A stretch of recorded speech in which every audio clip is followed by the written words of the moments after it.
This is America on the Road, winner of the International Automotive Media Conference Gold Medal Award for Radio, and now in its 26th year on the air. Thanks for being with us as we bring you the latest automotive information from around the world. This is a special edition of America on the Road because we have just returned from the Chicago Auto Show, where cool trucks were the theme, and we'll expand on that with interviews with two men responsible for some of the coolest trucks on the show floor. We'll have much more about that coming up. America on the Road is brought to you by Mercury Insurance and DrivingToday.com. If you're looking to save some money, you should switch to Mercury for your auto and home insurance. Californians save an average of $670 with Mercury, so imagine how much you could save. Get a quote today at MercuryInsurance.com.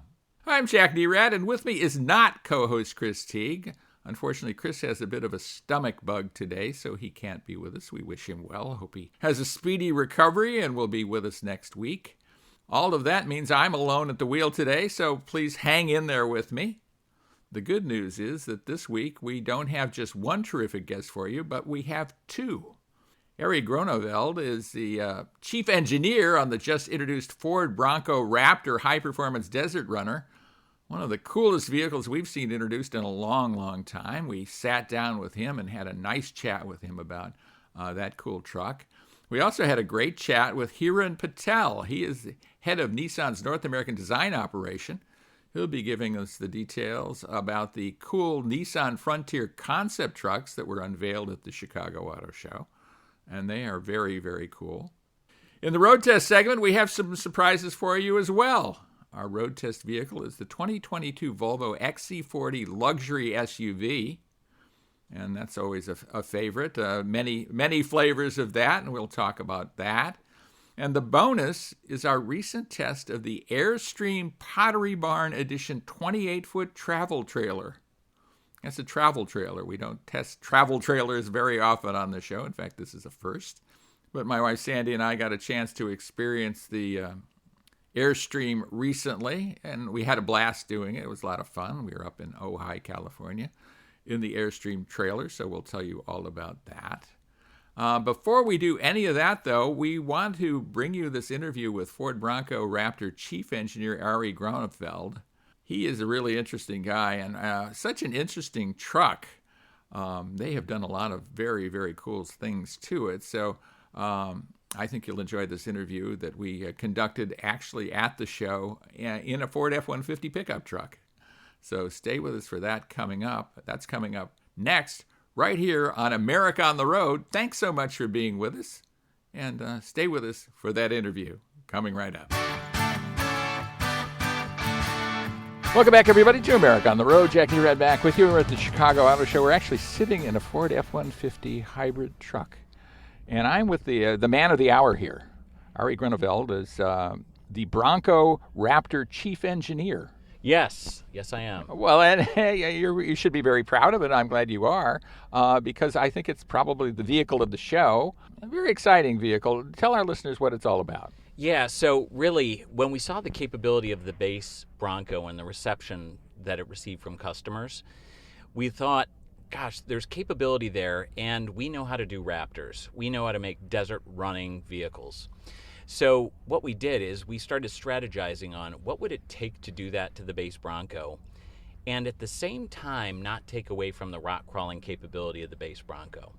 So that's what we've done. We've actually achieved a vehicle that's every bit a Bronco Raptor, while maintaining the Bronco rock crawling capability and maybe lifting that up a little bit as well. So is that hard to do? I can't imagine it's easy to do. Are they kind of antithetical, or do they go hand in hand? So the good news is that within Ford Performance, we're familiar with Raptors, and we're utilizing the same team that worked on the F-150 Raptor.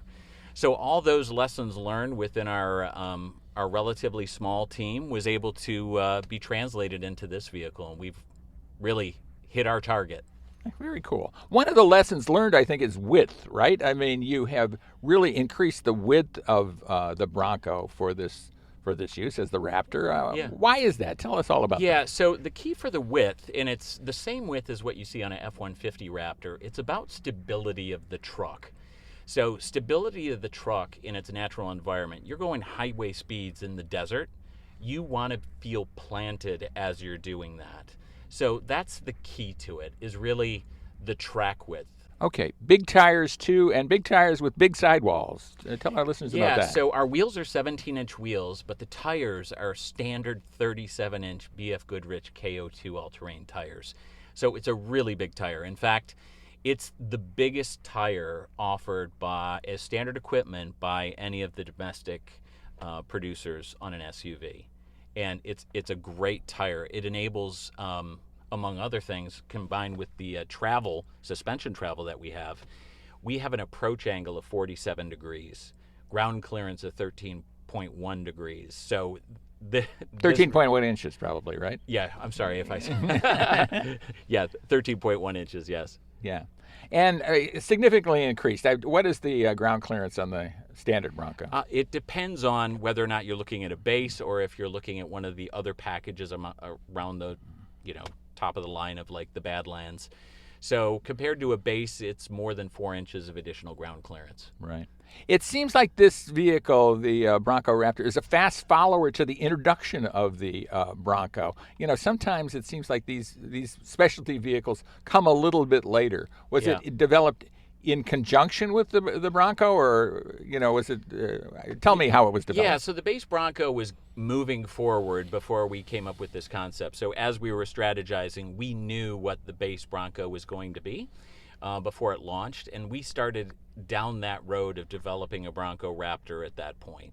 So we thought of the idea of a Bronco Raptor after the base program had started moving. Yeah. So we've talked about a couple of the key aspects. Yeah. Added width, the tires, added ground clearance. What are some of the other? Certainly there is an engine we can talk about here. That's a big deal. So maybe we should talk about that. But we should talk, kick down all of those things. Yeah, so under the hood, we have even more power. So it's the most powerful of the Bronco lineup. So we have a 3-liter twin-turbo EcoBoost that was developed by Ford Powertrain to our Ford performance requirements, and we're targeting over 400 horsepower. In addition to that, from a functional standpoint, the travel, getting back to the increased travel of the suspension, the travel in the front is 13 inches of travel. In the rear wheel travel is 14 inches. So that's massive travel. And it combined with the Fox shock technology and the Ford performance calibration of the electronic interface to that, it really provides the control, the feeling of confidence when you're driving at higher speeds. So it enables higher speeds when you're driving. Yeah, I mean, let's dive into that, because I think when you're desert running, the suspension is absolutely critical. All of that stuff that you've just talked about is absolutely critical, and at the same time you have the electronically controlled shocks. So walk us through that. Yeah, so the suspension is, we'd call it the crown jewel of the Raptor. And that technology is interfacing to, meaning the Fox shock technology in the module that we have that controls the shocks, it's looking at various inputs from sensors all around the vehicle. So for example, on the Bronco Raptor, we have ride height sensors on all 4 wheels. So we know when someone decides to jump their Bronco Raptor. And the Fox shocks can, they know that the vehicle's in the air, and so it receives a signal like, hey, we're coming down again, so we're going to start landing. So it'll go to a much more firm setting as the vehicle comes down. And that goes for driving through the desert, really on any terrain. So that technology is forecasting what is likely ahead of the customer. So if a customer is accelerating into a certain, starts to accelerate, it's looking at the various sensors in the vehicle and coming up with an output of, well, it's probably that they're going into less severe terrain. So really fantastic technology, the same technology that we use on F-150 Raptor that our customers love. And when you drive an F-150 Raptor versus a Bronco Raptor through our desert testing, we're seeing that they're keeping pace with each other. So you're getting the same performance in that desert environment between the F-150 Raptor and the Bronco Raptor. What is, I guess we've kind of alluded to some of them, but certainly driving in that kind of situation at highway speeds involves a lot because the surface is very compromised versus a highway, right? So tell us about the special requirements there. The special requirements. Let me understand your question a little bit better. In terms of how the vehicle... In terms of what, let's say, each wheel is encountering and how it deals with that. Yeah, so that algorithm that we're using to control the shocks, there's multiple sensors in the vehicle, so there's unfortunately not a very simple explanation of what it's doing, but I can tell you that those That's a shame because I'm a simple guy. Yeah, so our Ford Performance team knows what to do and to interpret those signals, and then we do extensive testing to make sure that we've made that calibration correctly. Right, and you talked about rock crawling too, and of course that's, at almost no speed, right? 2 or 3 miles an hour sometimes can be fast, right? Yes. In that kind of situation. So how do they play together? Yeah, so we take the base Bronco's capability, and we haven't lost any of that rock crawling capability. So we have rock rails as standard equipment on the Bronco Raptor. That's not on the F-150 Raptor, but on this particular truck where we're looking more in the Ultra 4 space versus like the trophy truck space, we anticipate that people will take this vehicle into the rocks. So rock rails, you have that, so hey, if you rub against a stone or a rock, it's there to protect the vehicle.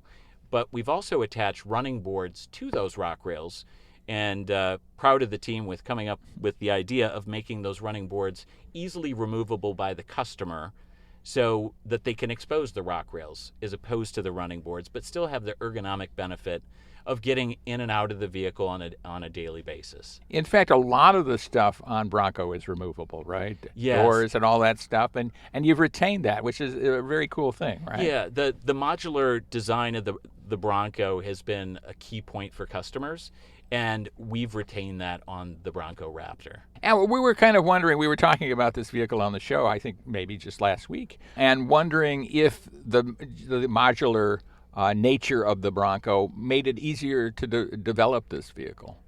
In terms of being easier to develop, I think it was, I wouldn't say easier, I'd say it took thoughtfulness in the design to anticipate what the customer wanted to do, how they use their vehicles. So I wouldn't say if it made it any easier. I think it required a thoughtful approach, perhaps more so than other vehicles where you don't have that modularity. At the same time, I think you know the mindset of this driver, right? The people who are going to own these vehicles. Yes. And it's purpose built, right? So you have a pretty good idea of what this requires. Right? Yes, and that's where the engineers interface with customers to understand that, and they were getting early input of what is a customer going to want to do and how do they want to execute whatever that modularity is. So we had an idea, and then we confirmed it with our customers to make sure that it was fitting that need and want. What are the things in this vehicle you think are kind of breakthrough that you are so proud of the fact that your team was able to put together? So I think that gets back to accomplishing everything that a Raptor is and taking the rock crawling to the next level. So, and one of the other features relative to rock crawling, when you ask that question that I didn't mention, is we have a disconnectable stay bar. Front stay bar, so that gives more articulation on the front wheels. That's not something that the F-150 Raptor has as we go into that Ultra 4 space. When will this come to market? When will people be able to go out and buy a Bronco Raptor? Yes, it's going to be available in the summer.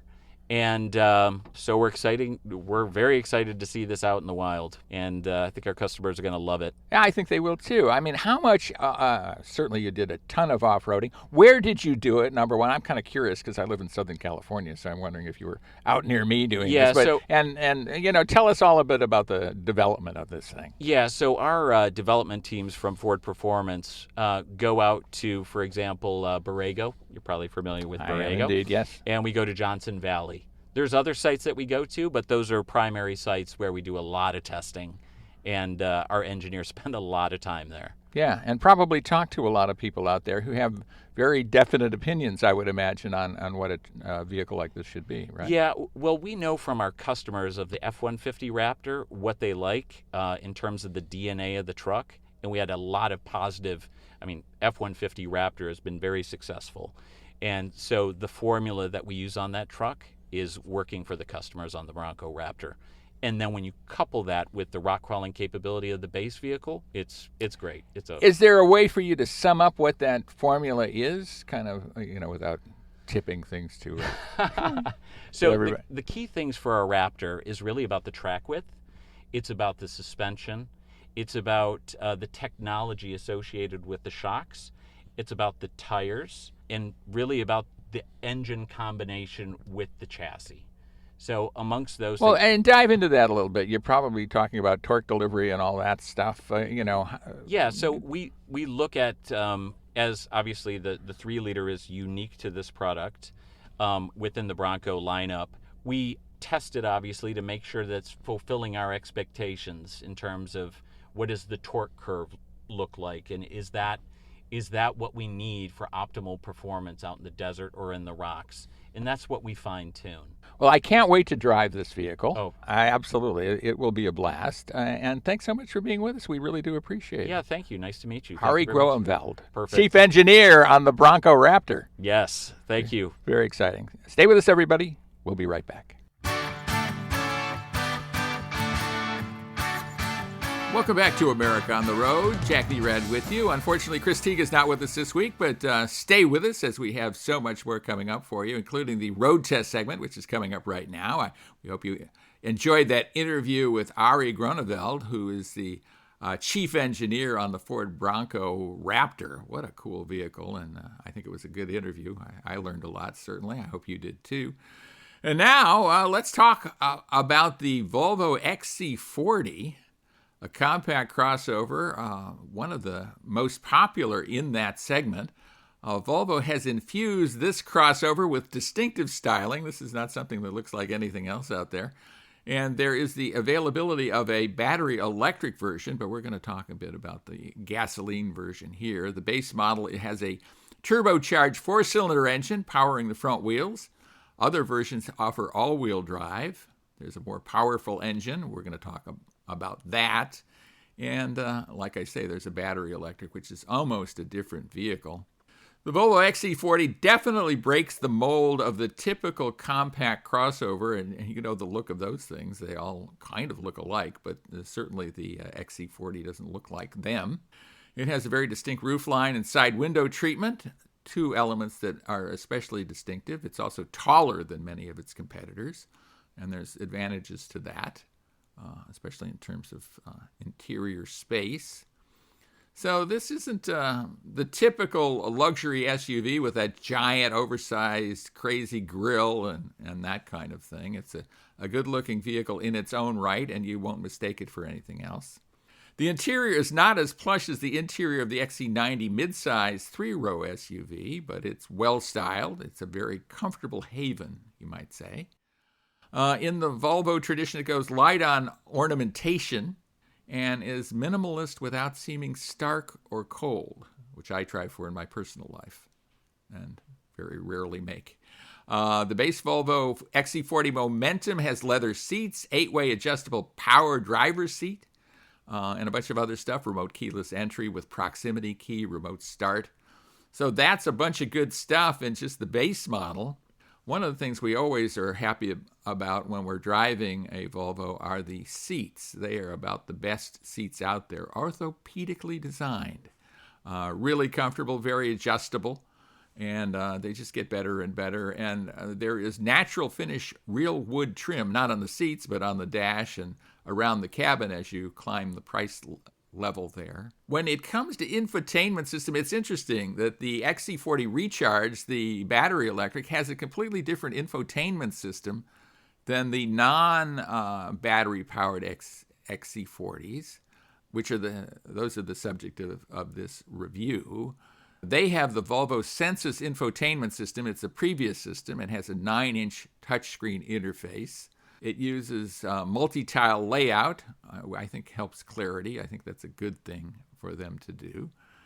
It has navigation. Apple CarPlay and Android Auto are all standard. I would say using the system is not as intuitive as in some competitive systems. In fact, the system in the XC40 Recharge, which is newer, is easier to use, which I guess is a good thing.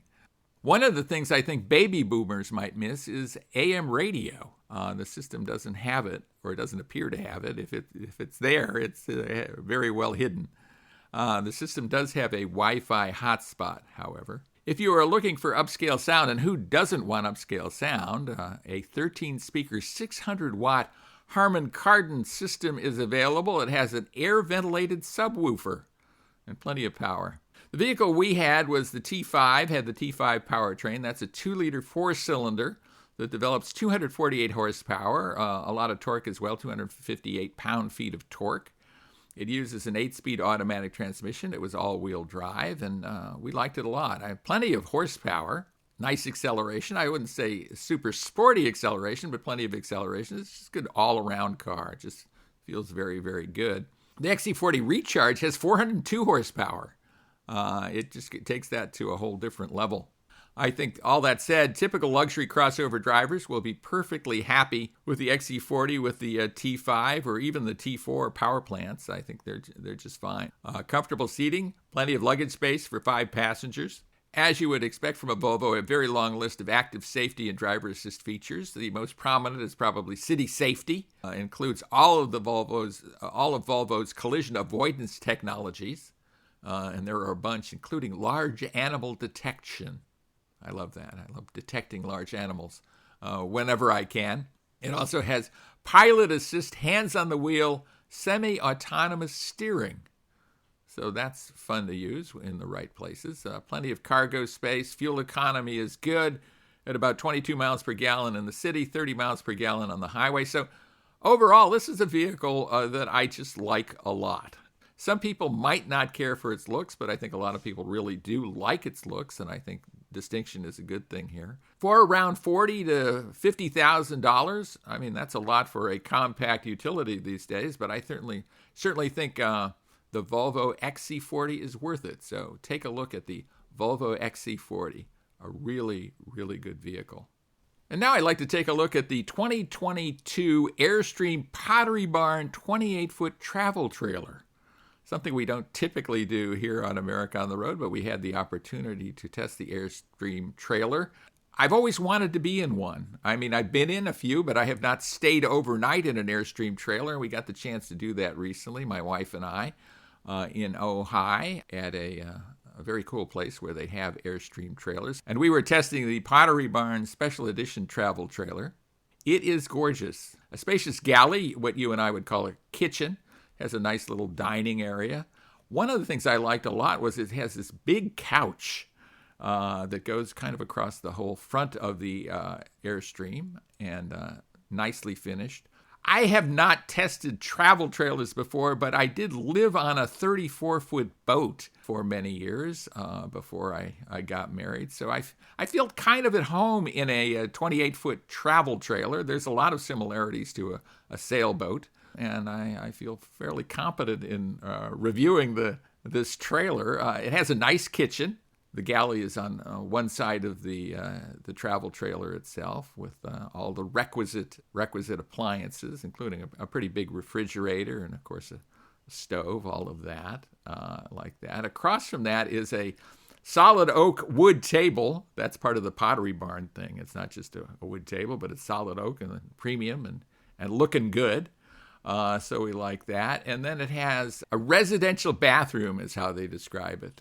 It has a bowl sink. I would say the bathroom might be a little challenging for those who don't spend a lot of time in boats or trailers. The sink and the toilet are in one fairly small section of the trailer, and then the shower is across the way. Behind that, though, is a nice, roomy, queen-size bed. That can be twin beds if you're hankering to have that kind of arrangement instead, but it was nice to have that big queen-size bed.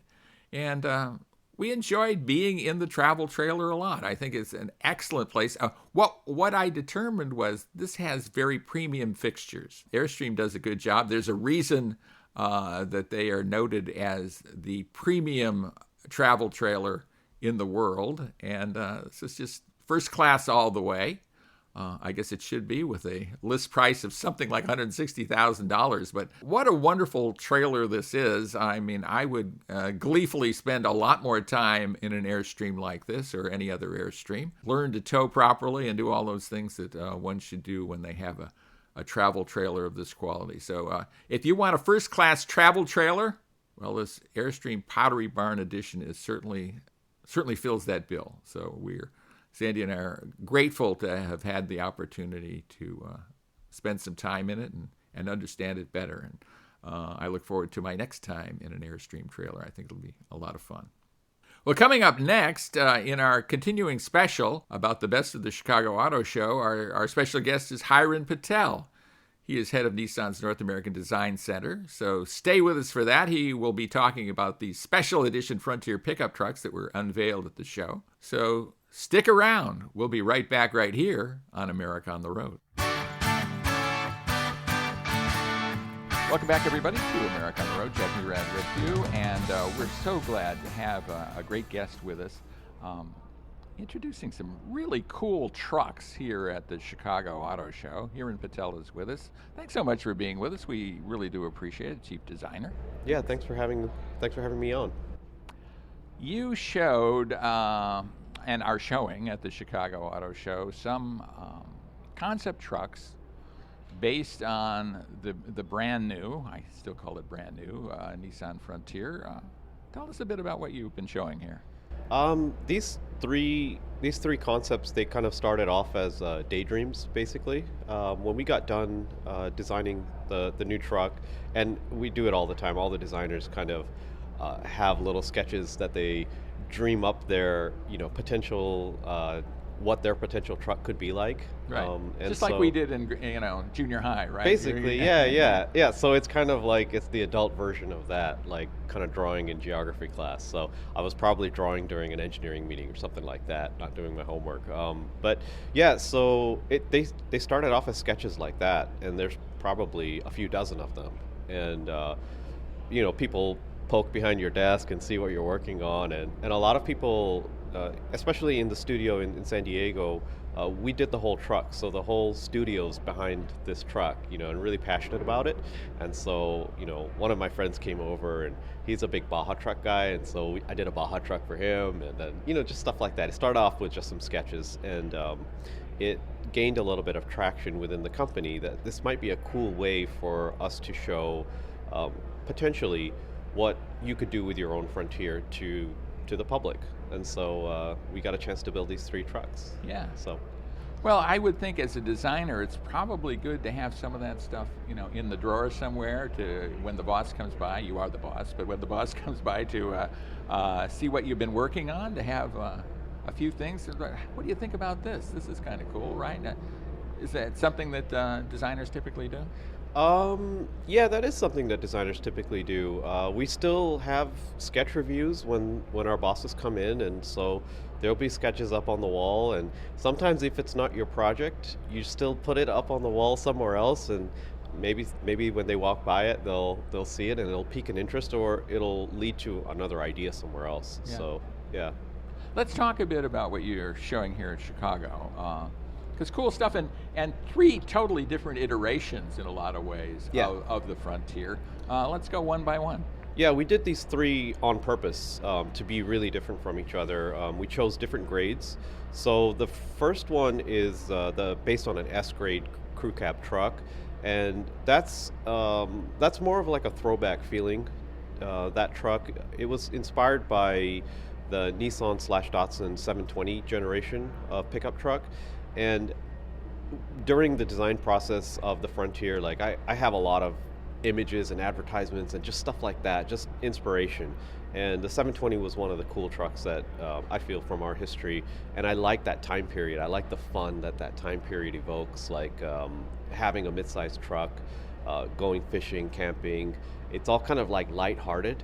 And so I wanted to... And about what time period was that? That's late 70s, early 80s. Okay. So probably, I think that truck was from 78 until 86, 85 or 86. That generation of pickup truck. And it was a fun time. It was probably more fun for me than it was for you.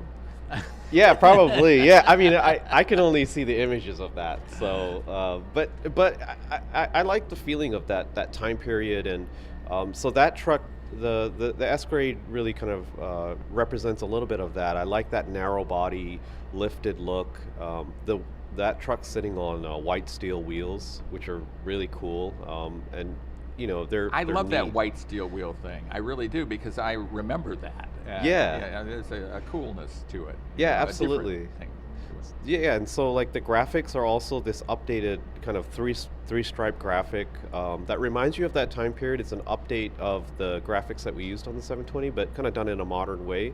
So for that truck, like it's supposed to, hopefully, if you see it and you remember that generation of truck, like it brings back some memories and some smiles and things like that. And I think that's the cool part about trucks, is the memories that you make with them, and the road trips, the fun you have helping people move and doing fishing trips, whatever, Yeah. you know. So The fact that you can call helping people move a fun thing it says very good things about you, actually. yeah, I like that. I like that about trucks. Like when I didn't have a truck, my friends with trucks were always the people that were helping you like do stuff. Right. You know, they're the kind of the capable ones, and I think that reflects in the truck buyers. Yeah. So. Well, let's talk a bit about the next one then. So the next one is based on an SV grade truck, and that one is inspired from the Hardbody pickup truck, the D20 generation. The famous Hardbody. Yeah, yeah. So that Hardbody design was the first production design done out of our studio, and I looked at that design a lot when we were doing the Frontier. That's one of my favorite design Nissans. It's super iconic to me. When I see them on the roads, like they're instantly recognizable from any other pickup truck, and so I think that's a really lasting legacy for Nissan design. Yeah, I that mean, it was a big particular home one. run. I'm lucky enough to have been to the opening of the design center down there. Yeah. And interviewed Jerry Hirschberg, of course. Yeah, who, during that time. Founded that. That was a proud moment, I think, for that organization down there when that truck really resonated. So to do something that kind of honors that is Yeah, it was very cool. Yeah, it was a really cool opportunity. We had a chance to look at that design a lot, and there's a cleanliness to that vehicle that I think it's still super modern, still super tough today. So we wanted to bring some of the visual cues of that truck into this next generation one, and you'll see it with the kind of the blacked out front end treatment. Obviously, the wheels are a very unique statement on the hard body, and so we've reinterpreted those for the new Frontier also. They're not exactly the same wheel, but if you know that original 3-spoke wheel and you see this new one, there'll be a definite kind of connection. And the graphic treatment is also kind of a throwback to that time period. Yeah. Well, that was a fun time period too. Yeah, absolutely. Let me tell you. Yeah. And then tell us about the third. So the third one isn't really necessarily heritage inspired. It's more kind of lifestyle inspired. It's an Overlander. It's kind of our take on an adventure truck. So It's kind of an adventure truck circa 2022, right? I mean, Yeah, exactly. overlanding is such the it's thing. all over the place. Yeah. Yeah. So that has it has all the requisite items for overlanding. But we wanted to give it our own little unique spin. So the graphic treatment of the body, it's a map of the whole country, and the idea behind that one is, it's such a big country, and the vehicle's called the Frontier. So why don't you go explore some new ones? Yeah, some new frontiers with it. Yeah, and we had a lot of fun on that one too. One of the parts that we designed and kind of prototyped in the studio was the snorkel, and so that was the first time that we've done any of that stuff. So it was kind of a cool And describe experiment. for our listeners what that's for, because it might be unfamiliar to them with snorkel. Well, okay, so relationship if you're in a dusty environment, if you're in a dusty environment, the dust tends to settle lower, And so if you have a snorkel, it's pulling air into the engine So the engine can breathe cleaner air than it would get. air. Yeah, exactly. Which is a nice thing to do. Yeah, or if you're going in a high water level, Yeah. it works in that situation also. Right. So And that truck in particular has a very serious lift, doesn't it? it's got a 5-inch lift. Yeah, so it's kind of a different category. Like climbing in and out of that one is an adventure. Let's say you Yeah. need the step rails for that one. Right. What are some of the primary things an Overlander should be thinking about? Well, okay, so the lift is really basic. There's the sleeping arrangements. There's your ability to recover yourself if you get stuck in mud or any kind of bad situation. There's the security aspect of it also. So that particular truck, there's a tent mounted to the roof. There's an iCamper tent mounted to the roof and a very large rigid light bar across the cowl, across the upper windscreen. So it's kind of, overlanding's about just exploring, going out exploring, but it's being self-sustaining, being able to stay within your own vehicle also, so you're not dragging a camper behind you. Would you say that's the most visually arresting of the three, or do you have a favorite? What would you say? I enjoyed working on all of them because they're all kind of different, I think, and I'm hoping that when you see these trucks that they bring a smile to your face in a different way. So they were all fun to work on, and they were all kind of unique to themselves. I'd really enjoy all of them. I'd take the Hardbody. I'd take the gray truck too. I'd love to have that truck parked in my driveway with white steelies. Like, it's cool. And super cool. The Overlander also. There is certainly utility attached with a 5-passenger truck, right? Yeah. Do you ever, as a designer, long for the cool factor of that 2 or 3 passenger truck that doesn't have a back seat? Sometimes I do. Yeah, definitely. There's, the market demands, most of the midsize pickups now are crew cab trucks, and people are buying them more for lifestyle vehicles. They're more being used as passenger vehicles more today than they were maybe 20 or 30 years ago. And that empty bed is shorter than it used to be. The empty bed is shorter, definitely. So people are buying it for a balance of utility and kind of functionality. Like, they're using them as family vehicles. They're hauling their kids around in them. Their pets are coming inside the cabin now. And there still is a king cab pickup truck that you can get if you want the longer bed and you want it more for the utility.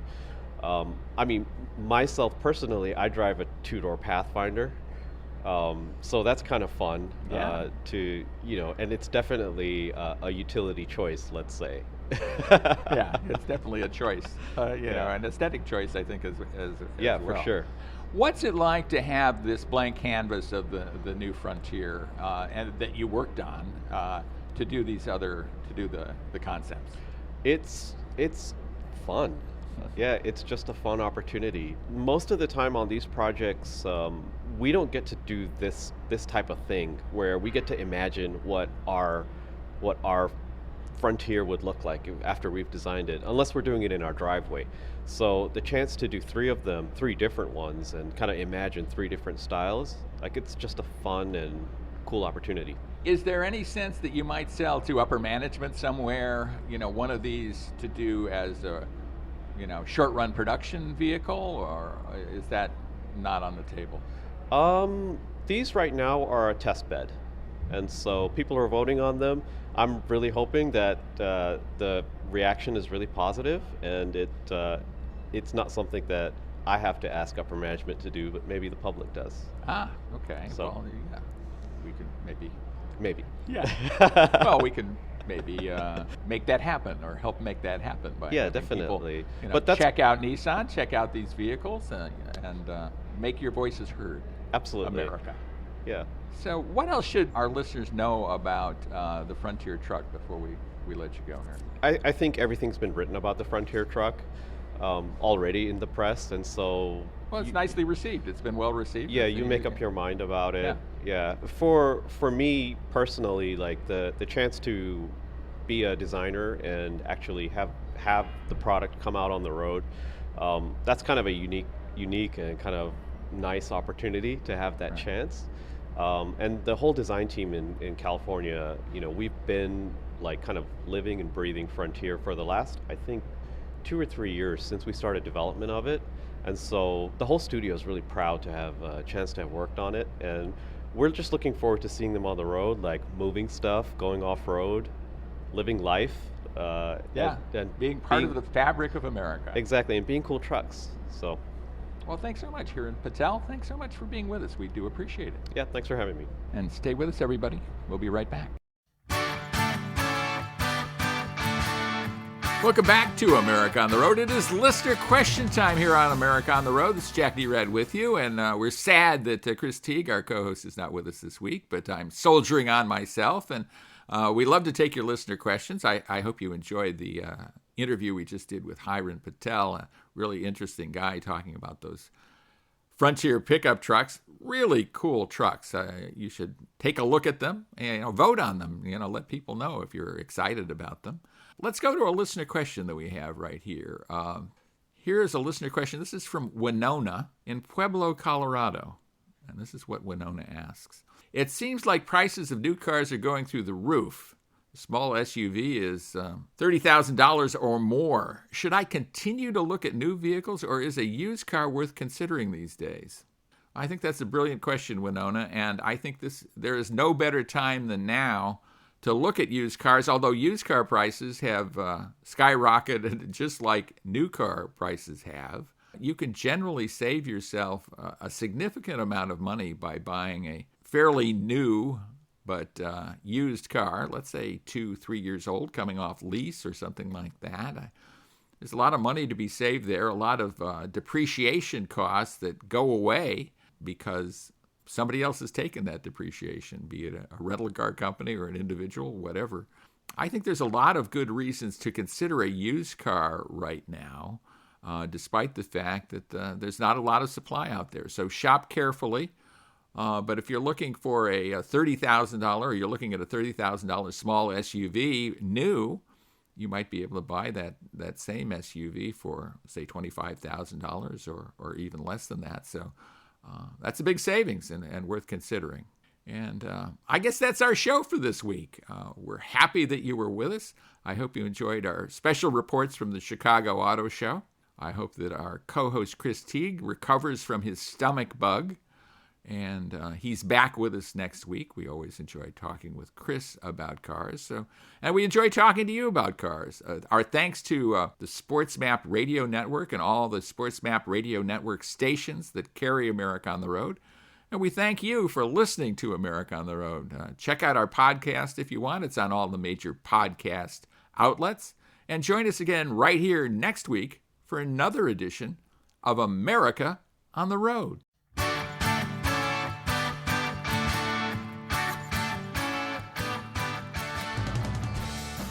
America on the Road is brought to you by Mercury Insurance and DrivingToday.com. If you're looking to save some money, you should switch to Mercury for your auto and home insurance.